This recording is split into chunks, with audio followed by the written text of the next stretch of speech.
Jaya Radha Madhava Kunja Bihari Gopi Jana Vallabha Girivaradari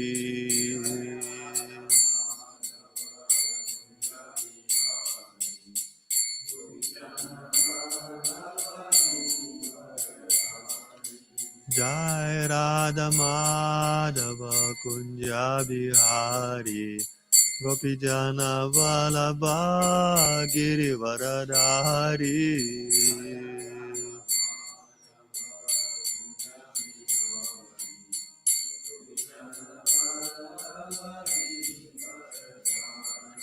Yashoda Nandana Vraja Jana Ranjana Yamuna Tira Vanachari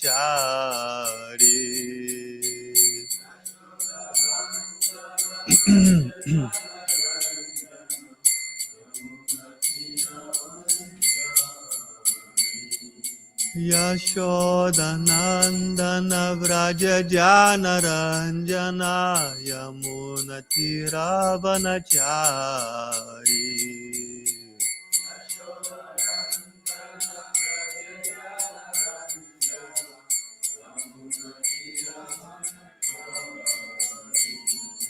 Gaya Radha Madhava Kunja Bihari Gopi Jana Vallabha Girivaradari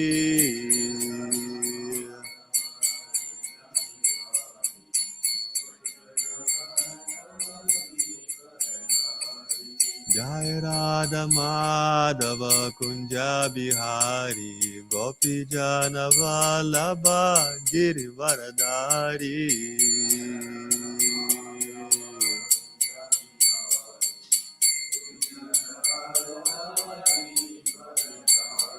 Yashoda Nandana Vraja Jana Ranjana Yamuna Tira Vanachari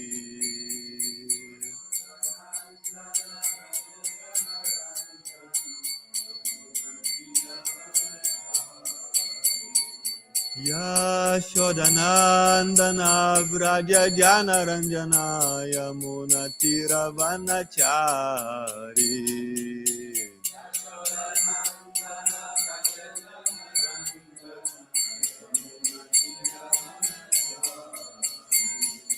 Gaya Radha Madhava Kunja Bihari Gopi Jana Vallabha Girivaradari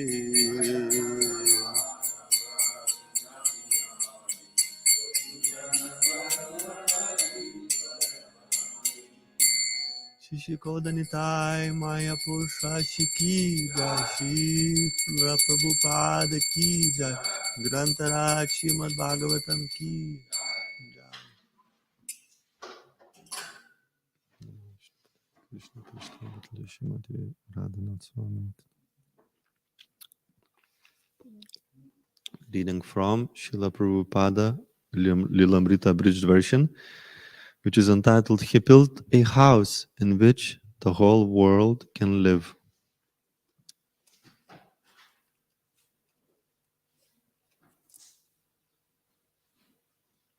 This chapter is entitled Only He Could Lead Them.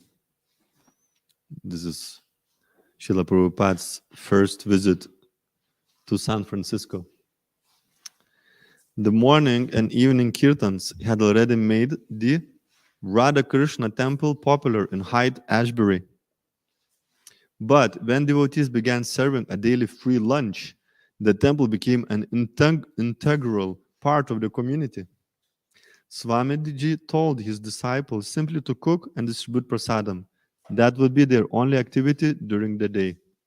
In the morning they would cook, and at noon they would feed everyone who came. Sometimes 150 to 200 hippies from the streets of Haight-Ashbury. Before the morning kirtan, the girls would put oatmeal on the stove, and by breakfast there would be a room full of hippies, most of whom had been up all night. The cereal and fruit was for some the first solid food in days. So this must be porridge, oatmeal, or this is muesli. continuing the tradition in Scotland. But the main program was the lunch.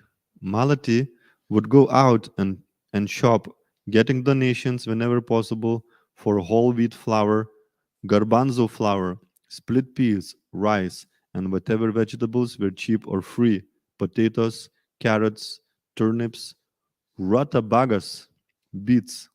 Then every day the cooks would prepare spiced mashed potatoes, buttered chapatis, split pea dal, and a vegetable dish for 200 people. The lunch program was possible because many merchants were willing to donate to the recognized cause of feeding hippies. Harsharani. The lunch program attracted a lot of the hippie hill crowd who obviously wanted food. They were really hungry. And there were other people who would come also. People who were working with the temple but weren't initiated. The record the record player would be playing the record Swamiji had made with his disciples in New York. It was a nice family atmosphere. Haridas. It was it was taken outside too, outside the front, but the main food was served inside. It was amazing. The people would just all huddle together and we would really line them wall to wall. A lot of them would simply eat and leave. Other stores along Hyde Ashbury were selling everything from beats to rock records, but our store was different because we weren't selling anything. We were giving it away. And we were welcoming everybody. We were providing a kind of refuge from the tumult and madness of the scene. So it was, in that sense, a hospital, and I think a lot of people were helped and maybe even saved. I don't mean only their souls, I mean their minds and bodies were saved because of what was going on in the streets that they just simply couldn't handle.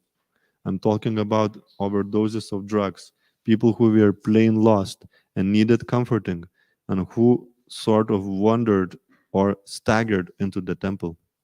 Some of them stayed and became devotees, and some just took prasadam and left. Daily we had unusual incidents, and Swamiji witnessed it and took part in it. The lunch program was his idea. His divine grace, A.C. Bhaktivedanta Swami, Srila Prabhupada ki jai.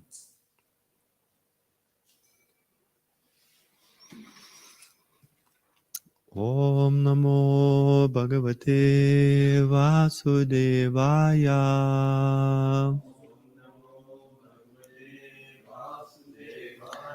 Om Namo Bhagavate Vasudevaya.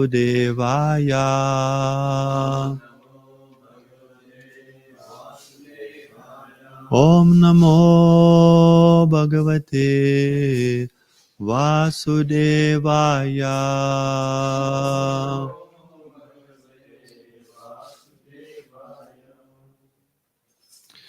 Reading from Gandharaj, Srimad Bhagavatam,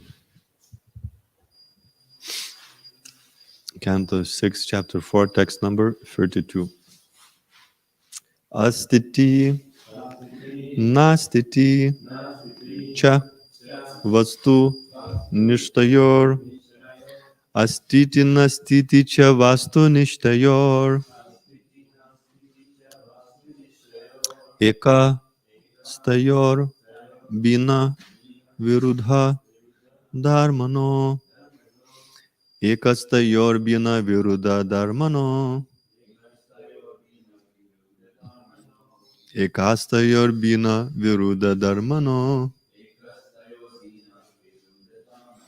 avekshitam, kinchana, yoga, sankyayo, avekshitam, kinchana, yoga, sankyayo, avekshitam, kinchana, yoga, sankyayo, samam, param, hi, anukulam, brihat, tat, samam, param, hi, anukulam, brihat, tat, samam, param, hi, anukulam, brihat, tat, astiti, nastiti, cha, vastu, nishtayor, Ekastayorbina viruddha dharmano avekshitam kinchana yoga sankyayo samam param yanukulam brihattat astiti nastiti cha vastu nishtayor ekastayorbina viruddha dharmano avekshitam kinchana yoga sankyayo samam param yanukulam brihattat asti, there is, iti, thus, na, not, asti, there is, iti, thus, cha, and, vastu nishtayo, professing knowledge of the ultimate cause,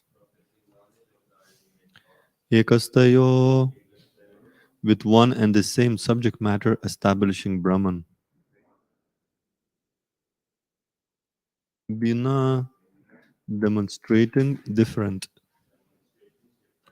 viruddha dharmano, and opposing characteristics, avekshitam, perceived, kinchana, that's something which yoga sankhya yo of mystic yoga and the Sankhya philosophy,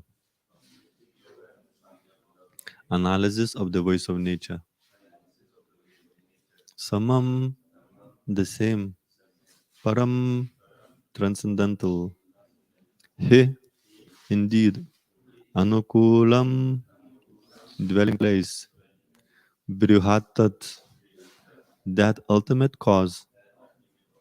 Translation of purport by His Divine Grace A.C. Bhaktivedanta Swami Prabhupada ki jai. There are two parties, namely the theists and the atheists. The theist, who accepts the super soul, finds the spiritual cause through mystic yoga. The Sankhyaite, however, who merely analyzes the material elements, comes to a conclusion of impersonalism and does not accept a supreme cause, whether Bhagavan, Paramatma, or even Brahman. Instead, he is preoccupied with the superfluous external activities of material nature. Ultimately, however, both parties demonstrate the absolute truth because although they offer opposing statements, their object is the same ultimate cause. They are both approaching the same Supreme Brahman to whom I offer my respectful obeisances. Purport. Actually, there are two sides to this argument. Some say that the Absolute has no form, nirakara, and others say that Absolute has a form, sakara. Therefore, the word form is the common factor, although some accept it asti or astika, whereas others try to negate it, nasti or nastika. Since the devotee considers the word form, akara, the common factor for both, he offers his respectful obeisances to the form, although others may go on arguing about whether the Absolute has a form or not. In this verse, the word yoga, sankhya, yo, is very important. Yoga means bhakti yoga because yogis also accept the existence of the all-pervading Supreme Soul and try to see that Supreme Soul within their hearts. As stated in Srimad Bhagavatam 12:13:1, Dhyanavastita tad gatena manasa pashyanti yam yogina. The devotee tries to come directly in touch with the Supreme Personality of Godhead, whereas the yogi tries to find the super soul within the heart by meditation. Thus, both directly and indirectly, yoga means bhakti yoga. Sankhya, however, means physical study of the cosmic situation through speculative knowledge. This is generally known as Jnana Shastra. The Sankhyites are attached to the impersonal Brahman, but the absolute truth is known in three ways. Brahmati Parametiti, Bhagavan iti Shabdyate. The absolute truth is one, but some accept him as impersonal Brahman, some as the super soul existing everywhere, and some as Bhagavan, the supreme personality of Godhead. The central point is the absolute truth. Although the impersonalists and personalists fight with one another, The focus upon the same Parabrahman, the same absolute truth. They focus upon the same Parabrahman, the same absolute truth. In the Yoga Shastras, Krishna is described as follows: Krishnam Pishangambaram Bhujekshanam Chaturbhujam Shanka Gadadhyudayudam. Thus, the pleasing appearance of the Supreme Personality of Godhead's bodily features, his limbs, and his dress are described. The Sankhya Shastra, however, denies the existence of the Lord's transcendental form. The Sankhya Shastra says that the Supreme Absolute Truth has no hands, no legs, and no name. He anama rupa guna pani padam achakshur ashrotam ekam advitiyam apinama rupadikam nasti. The Vedic mantras say apani pado javano grahita. The Supreme Lord has no legs and hands, but he can accept whatever is offered to him. Actually, such statements accept that the Supreme has hands and legs, but deny that he has material hands and legs. This is why the Absolute is called aprakrita. Krishna, the Supreme Personality of Godhead, has a Satchit Ananda Vigraha, a form of eternality, knowledge, and bliss, not a material form. The Sankhyaites or Gyanis deny the material form, and the devotees also know very well that the Absolute Truth, Bhagavan, has no material form. Ishvara Parama Krishna, Sachit Ananda Vigraha, Anadir Adir Govinda, Sarvakarana Karanam. Krishna, who is known as Govinda, is the supreme controller. He has an eternal, blissful spiritual body. He is the origin of all. He has no other origin, for he is the prime cause of all causes. The conception of the Absolute without hands and legs and the conception of the Absolute with hands and legs are apparently contradictory, but they both coincide with the same truth about the Supreme Absolute Person. Therefore, the word Vashtunishtayo, which is used herein, indicates that both the yogis and Sankhyaites have faith in the reality, but are arguing about it from different viewpoints of material and spiritual identities. Parabrahman or Brihat is the common point. The Sankhyayites and yogis are both situated in that same Brahman, but they differ because of different angles of vision. The directions given by the Bhakti Shastra point one in the perfect direction, because the Supreme Personality of Godhead says in Bhagavad Gita, Bhaktiyaman abhijanati, only by devotional service I am to be known. The Bhaktas know that the Supreme Person has no material form, whereas the Jnani simply deny the material form. One should therefore take shelter of the Bhakti Marga, the path of devotion, then everything will be clear. Jnanis concentrate on the Virat Rupa, the gigantic universal form of the Lord. This is a good system in the beginning for those who are extremely materialistic. But there is no need to think continuously of the Virat Rupa. When Arjuna was shown the Virat Rupa of Krishna, he saw it, but he did not want to see it perpetually. He therefore requested the Lord to return to his original form as two-armed Krishna. In conclusion, learned scholars find no contradictions in the devotee's concentration upon the spiritual form of the Lord Ishvara Parama Krishna Sachit Ananda Vigraha. In this regard, Srila Madhvacharya says that less intelligent non-devotees think that their conclusion is the ultimate, but because devotees are completely learned, they can understand that the Supreme Personality of Godhead is the ultimate goal. Om Agyanatimirandasya Gyananjana Shalakaya Chakshurun Militam Yena Tasmai Shri Gurave Namaha Shri Chaitanya Manobishtam Stapitam Yena Bhutale Swayam Rupa Kadamayam Tadati Swapadantikam Vandeham Shri Guru Shri Yutapada Kamalam Shri Gurum Vaishnavamscha Shri Rupam Sagrajatam Sahagana Raghunatam Vitam Tam Sajivam Sadvaitam Savadutam Parijana Sahitam Krishna Chaitanya Devam Shirada Krishna Padan Sahagana Lalita Shri Vishakam Vitamscha He Krishna Karuna Sindhu Dinabandho Jagatpate Gopisha Gopika Kanta Radha Kanta Namostute Tapta Kanchana Gaurangi Radhe Vrindavaneshwari Vrishabhanu Sute Devi Pranamami Hari Priye Vanchakalpatarubhyascha Kripa Sindhubhya Evacha Patitanam Pavanebhyo Vaishnavebhyo Namo Namaha. Jai Shri Krishna Chaitanya Prabhu Nityananda Shri Advaita Gadadhar Shrivas Adi Gaura Bhakta Vrinda. Hare Krishna Krishna Krishna Hare Hare, Hare Rama Rama Rama Hare Hare.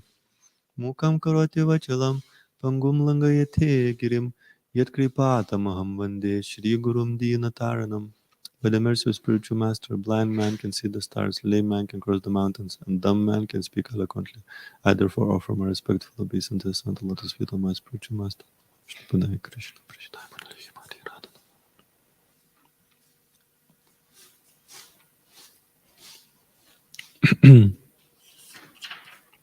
The translation again. There are two parties, namely the theists and the atheists. The theist who accepts the super soul finds the spiritual cause through mystic yoga.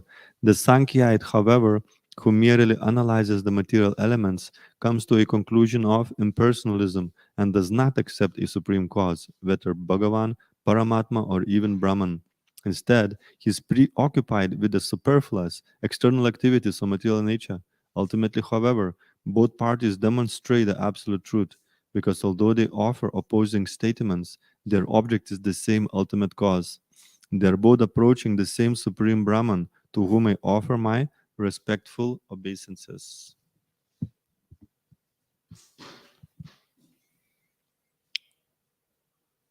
So this is the potency of Bhakti Yoga and Krishna consciousness, that it can reconcile and explain even the atheistic view. And this is the potency, because we see often that theists and atheists, they kind of fight and battle since time immemorial. And of course, devotees can also, if needed, and they can fight. And Srila Prabhupada did it a lot, fighting impersonalism and Vaidism. But you can see that also devotees can see the cause why the atheists are denying the existence of God, and they see, where they are absorbed, because ultimately the living entity, it tends to absorb in some activities, whether it's material or spiritual, or trying to remain in this kind of in-between state of trying to empty the mind and meditate on nothing. But this happens with a very great difficulty, as Krishna explains in Bhagavad Gita. But uh, that object of trying to understand the ultimate cause is there. If you look into atheism, they're still trying to find some ultimate cause. Of course, they're trying to deny the spiritual cause. They're trying to deny that Krishna is there, the Supreme Lord. But still, they're looking at it and they're trying to explain it, because it is kind of disturbing or agitating the minds of the people, where it is coming from. And of course, when you give some material cause, it also justifies some existence of living being and some activities, because for everything what we do, we need some motivation, we need some kind of idea behind it. What is going to give for me, how we're going to benefit from this, or maybe how others going to benefit from this. So this purpose and meaning, people are always looking for it. And if the meaning is that there is no meaning, that also becomes a meaning. And you can see that it's very kind of sad existence. I actually just read some statistics yesterday. This little article came out. There was some research has been done, and it's comparing the existence and well-being, kind of just on a physical level, of a theist and atheist. Because it didn't get so much into how atheist, but technically it was a comparatively speaking, the people who are religious and who have faith and who perform spiritual activities, they and they have a purpose in life. They have a lot more well-being in their life. They live longer. They are a lot happier. They don't have so many bad habits. they have less partners in life, and their general well-being is good. And it's not like a small study. It was exploration of like a 2000 research papers who looked into this subject matter. So it's like a major, it's quite a major exploration. And you know, one of the most important points that was mentioned is this purpose, of having a purpose to one's existence. Or not having a purpose of an existence, people even cause like a cognitive problems. If you have no meaning, your existence is just like eating, sleeping, mating, and defending. So what happens with that existence? The cognitive function of a human being decreases, and it's like almost like preparation for the next life, because an animal, it doesn't need much intelligence, it doesn't need memory, it doesn't need much discrimination, a part of, you know, how much is required for eating, sleeping, mating, and defending. So if you reduce human existence just to these functions of eating, sleeping, mating, and defending, then why do you need intelligence? Why do you need a deeper memory? So it's almost, I mean, I don't want to go to extreme, but you know, in that study, the study itself says, you know, and this is like a scientific fact, that if you just live this meaningless life, you know, uh, it's practically leads you to Alzheimer's. That was the statement of the study. Of course, there are many different studies, but this study was saying, you know, that a meaningless existence leads you to forgetfulness, or even complete forgetfulness of everything practically. And you can see that, you know, animal is living a life in forgetfulness, and that what is considered, you know, ignorant or lower modes of existence is to be animal life, because you have no purpose, there is no meaning apart of just eating, sleeping, and mating and defending. And you may have some offsprings, but as the offsprings leave, you know, your house, they just kind of become completely forgotten for most of species. I mean, there are some species who have a relationship for a lifetime, but it's extremely rare. Most of species, they have their offspring, they look after them a little bit, and as soon as they grown up, they out and about, and the connection is lost, and they're just looking for the next prey or next food to eat to fill their belly. So it is a quite you know, it's a tough existence. It's actually a tough existence to deny existence of God and live this meaningless life. And as the atheistic propaganda is growing, and there's more and more, you know, people becoming atheists, and of course more and more people becoming Krishna conscious too, but we haven't yet reached the tipping point. The atheism is still growing, because even the spiritual people are nowadays, they're not offering so much tangible purpose, although there seem to be some profession among, you know, religious people that there is existence of God. Practically everything has been aligned with the atheistic philosophies. You know, nowadays the religious people, they accept you know, the Big Bang theory, evolution theory, and although they kind of believe in God, it has become reduced to this almost like a helpless being, that God is somewhere there in the background. He hears your prayers, but it's practically, you know, helpless. Is not created the planet. The Big Bang has created the planet. It's not created the species. The evolution has created the species. So it's practically, it was just like this very, very distant cause that's, you know, somewhere just set the things a little bit in motion, and it's practically now became completely helpless. And therefore, that kind of religion is also producing people who are almost non-different from atheists in terms of their lifestyle, with the exception, you know, that, you know, the theists may pop into like a religious institution for a weekend, for a little bit of social gathering, and some comforting ideas that although I'm living very, very sinful life, I'm gonna be forgiven. I'm gonna be forgiving by popping in, on the Sunday to the religious institution, while the atheist, he's got his head into sand, is doing exactly the same thing as the religious person, completely in a different existence. But the reason he's not feeling bad, the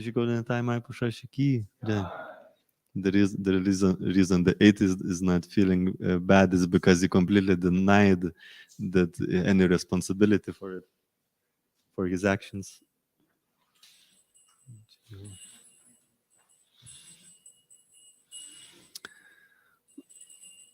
This living in this bubble that I can do anything I like, and there will be no reaction. It's quite. It's like if you catch a person who is just breaking the law like anything, driving on other side of the road, is goes to the shop and he helps to himself, etc.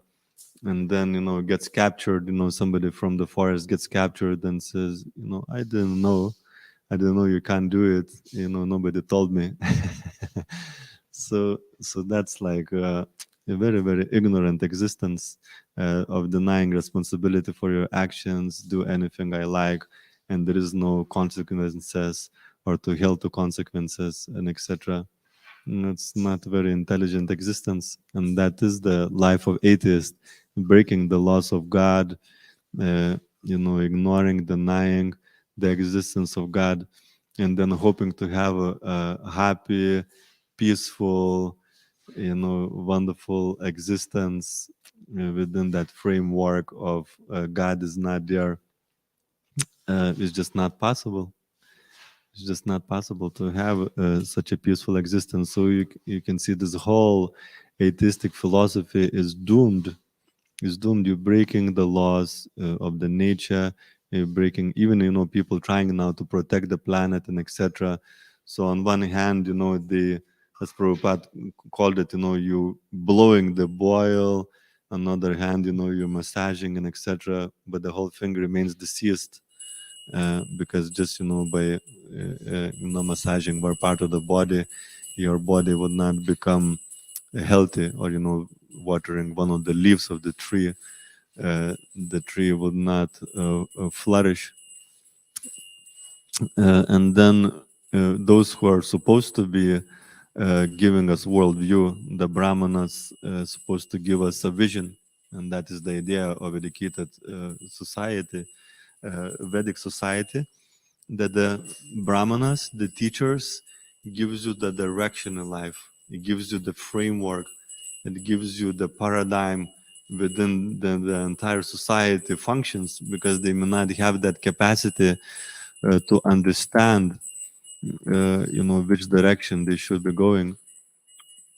So the brahmanas nowadays are mayaya aparita jnana, that their intelligence is stolen by illusion. So they're creating this framework of and paradigm of atheistic society. Then there is no meaning apart of eating, sleeping, mating, and defending.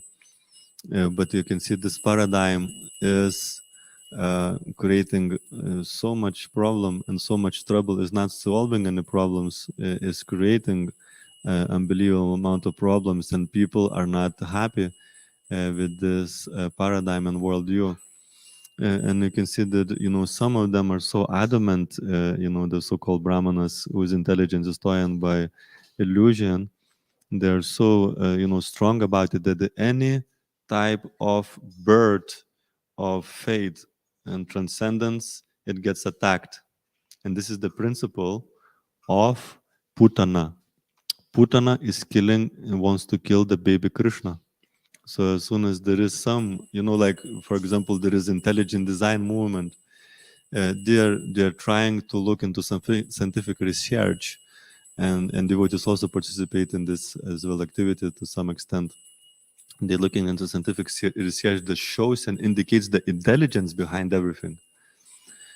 So instead of arguing about this point, There's some materialistic scientists. We're not dismissing the whole science, but we're specifically speaking about materialistic, atheistic scientists, because there are some theistic scientists as well.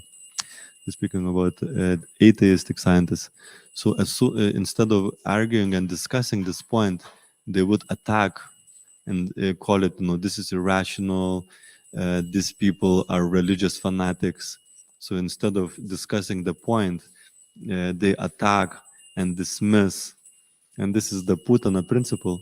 The Putana is also considered a guru, but it is a false guru, is a misleading guru who propagates and teaches that either sense gratification is the ultimate goal of life, or some intellectual, philosophical, mental, speculatory pursuits are the goal of life.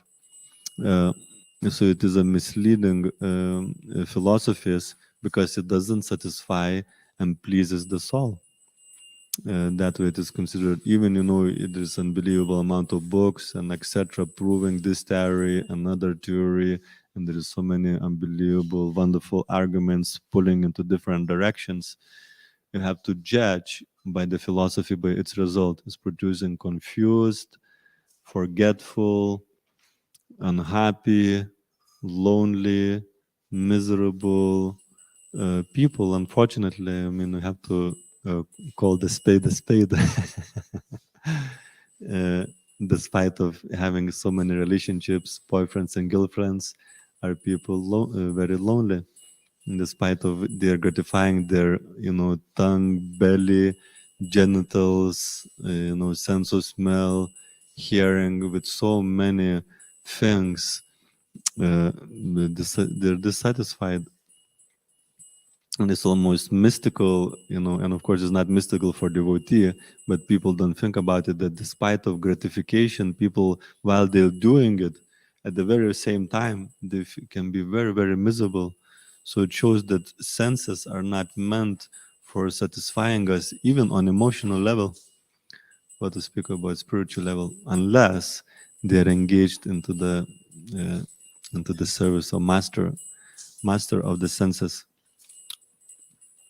So this is the challenge that we are facing, is how to introduce a transcendental and spiritual paradigm, and not just indicating to a super soul, because then we have yogis who are actually does accept the super soul and the supreme soul, but even they are not fully satisfied, because they cannot appreciate this wonderful beauty of Krishna. Is described,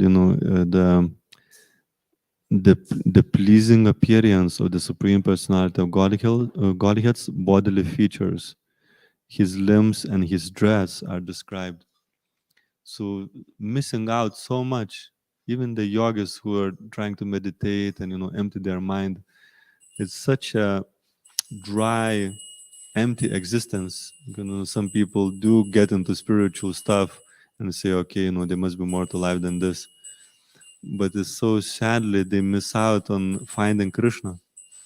They just meditate on void, on nothing, on emptiness. I read this advertisement. If you're feeling anxious, don't forget to take shelter of emptiness. How sad is this? They're missing out on this beautiful appearance of Krishna, Krishna's bodily features, Krishna's limbs, and his dress. How wonderful is to meditate on that, and how much more easier is as well, instead of emptying your mind, is to look at the beautiful form of Krishna, and the way he looks and dresses. Everything is so wonderful.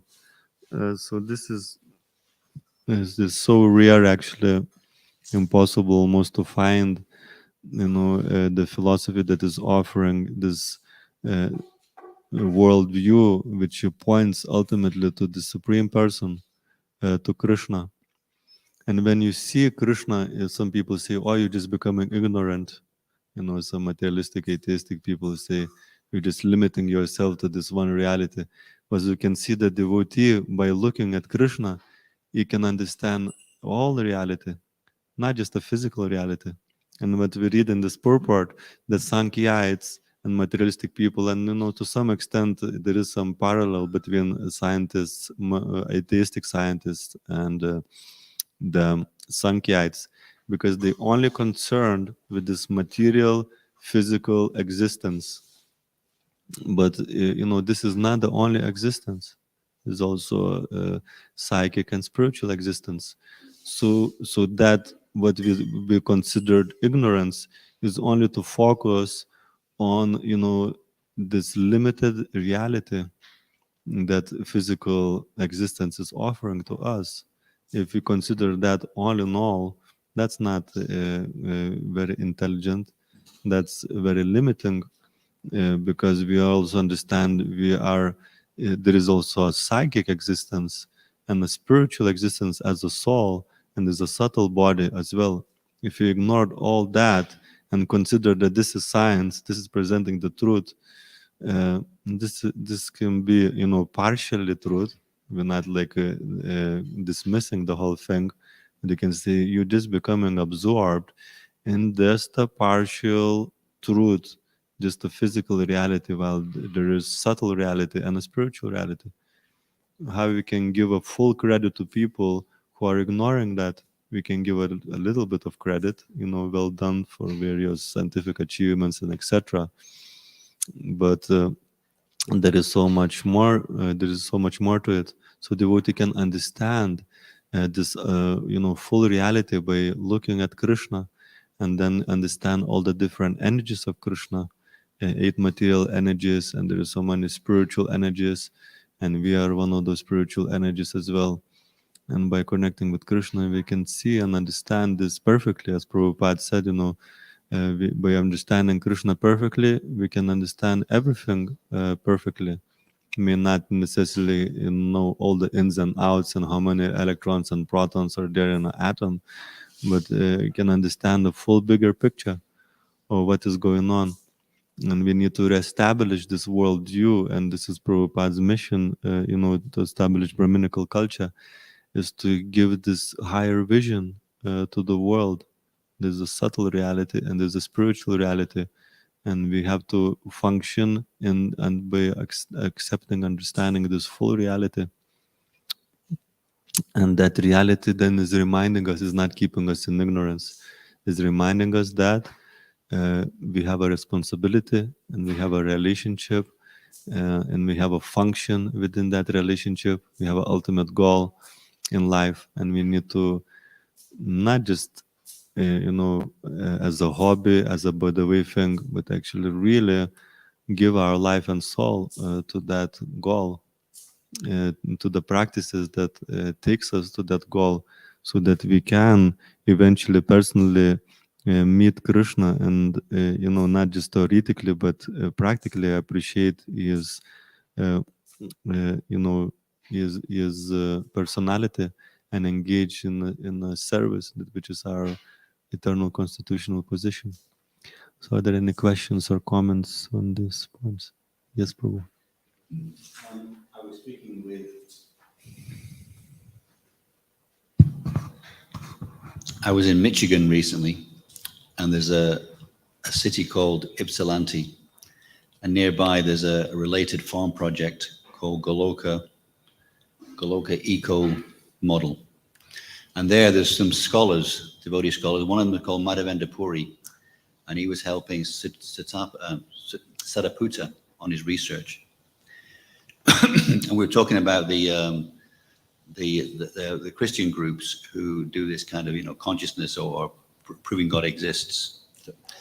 And I said, wasn't it? Why don't they collaborate with us, or why did we never collaborate with them? He said because they would say that you're from the devil, and you're going to hell basically. So there is a problem that sometimes we hear very convincing arguments by those of a different faith who are showing that there has to be a conscious creator of the universe. But when you're faced with, well, what's the conclusion of it? I have to become like you and worship like you and have this kind of extreme religious view. It doesn't seem very appealing. So there's a problem here that we don't like the atheist view, but sometimes the atheist view means they don't have to accept this kind of fundamentalist view. Mm-hmm. So there's a problem. There seems like a real need for real, wise, rational analysis of how the universe is. So it was interesting that both people look from both sides, but you have to feel, well, what do I want to do about it? And sometimes the God side has a scary side to it. People don't know enough about rational, reasonable manifestation of what it means to worship God. Yes. Thank you. Yeah, thank you. This wonderful point that people who might have got some spiritual inclination, and maybe when they are growing up and they haven't reached the adulthood, they maybe accepted it because of their parents accepted it and etc. But when they reach the kind of intellectual maturity to some extent, then they start to look into the whole situation.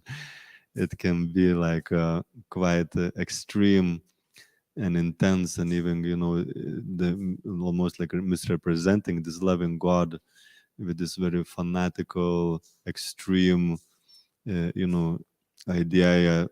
And it's like a two extremes there. One is like very, very like almost military, heavy, and even violent side of so-called religion. If you don't believe what I believe, then you kind of you're on a death row or something. This is so-called spiritual people, and another one is like you can do absolutely anything you like. Eat, smoke, drink, party, do absolutely anything, and this is fine.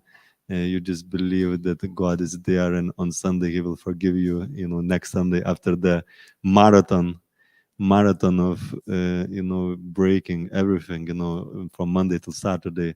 Then on Sunday I come and I get a bit of relief, and on Monday I start again. So when the people kind of look at that, they kind of they think this doesn't add up. On one side, one religious person looks exactly as the atheist, is completely non-different, or sometimes even worse. On another side, another religious person is extremely violent, and if you don't believe what I believe, I'll kind of kill you, or you're like a demon, or you like your whole life is gonna be hellish, for the rest of eternity. So when you look at that, there's no doubt, that people think, okay, atheism looks a lot nicer than this. So yeah, it's true. This is the challenge we're facing. And therefore, for us, we have to navigate through this.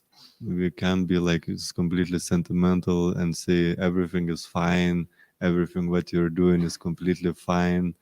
But on the other hand, we can be this military thing, that is, everything is so, nobody can kind of enter the Krishna consciousness because we're raising the bar so high, and everybody is like completely off track. So we have to, it's a big challenge for us to navigate. And often it starts, like now we don't have even to preach so much, against, some of the funky things that religions are doing, identifying, this religion is bad or don't do this. They already defeated themselves with their activities. We don't have to like battle so much and fight them, that this is not right. We just need to present this positive alternative. And often, as well, it starts from our own character, because sometimes, some devotees just taking this stance of being like a very extremely military, but people are so fed up with it, they're really disgusted with this military thing. So it's like establishing that we are, gentlemen and gentle ladies, as devotees, but also we have very high principles in life, and we are not fools as well. We really understand, what is going on. There is so much there, philosophical knowledge, very, very deep philosophical knowledge. At the same time, we are, these gentlemen, gentle ladies who are presenting and living and exemplifying these principles, and we understand what is going on, and the life is actually wonderful. The Krishna conscious life is very, very wonderful, not necessarily easy, but at the same time very meaningful, very purposeful and blissful. So I think myself that this kind of approach is necessary from our side, and we can as well present things scientifically. So are there any other questions or comments on this? Hare Krishna. Hare Krishna, could you explain it sort of mentions in the verse and in the purport that one party believe that Krishna has a form, or one believe he don't have a form. But devotees, I didn't quite understand the way Prabhupada phrased it, so devotees just worship the form. They don't bother in this argument. I didn't quite understand it. Since the devotee considers the word form the common factor for both, he offers his respectful obeisances to the form. Although others may go on arguing about whether the Absolute has a form or not. So this is the nature of Paramahamsa, that it goes to the essence. This goes to the essence of things and essence, because that's the nature of the external consciousness, that you remain focused on the external thing. And that is, sometimes what happens even to religionists and atheists. They argue about those externals. And of course, devotee can also engage in that argument, as Shyamasundara Prabhu was saying, you can engage to some extent, or maybe even deeply, but deep in the heart, it worships that form as the ultimate cause of existence. It has no doubt. It doesn't need to be kind of convinced, although we have a transition period, of course, as our faith grows and purification grows, when we can appreciate the Lord's form more and more and more. But at one point, there is no more argument. The argument means is to find the truth. So the people who are arguing, that means they haven't found the truth. They're just arguing, trying to understand, and they can be very far away from it. But devotee has already found the truth, is fully convinced about the truth, and knows that Krishna's form is there as the ultimate cause, is the absolute truth, is the ultimate absolute truth, is Krishna's form. So his argument is actually how to, change and purify, the contaminated intelligence or of the conditioned soul, or this very deep-rooted attachment that puts you so much into this box of attachment or gratification that you can't see anything like this, and any philosophy that justifies it, you just blindly accept it because you're so obsessed about gratifying your senses. So for the devotee, that conviction is already fully there, but he is just trying to, find the ways how to adjust the people, on both sides of the argument, try to attract to the form of the Lord. Because even if you're on that positive side of argument, okay, there is God, there is so much there, like karma, there is also karma, karma kanda, jnana, and yogis, and all that kind of sides of argument. They also haven't seen the form of the Lord. They also kind of trying to argue and and wasting their time and existence and etc. So the Lord's devotee is the only one, unfortunately, doesn't sound like one, maybe hopefully one sound like a sectarian, but sees the full picture, because he sees not only the material energy or some expansions of Krishna. He sees that beautiful ultimate cause and offers obeisances to that cause. and tries to connect people who are on the both sides of argument and point out, to the ultimate existence. So stop here. Srila Prabhupada ki jai, Grantaraj Srimad Bhagavatam ki jai, Nitai Gaura Premanande.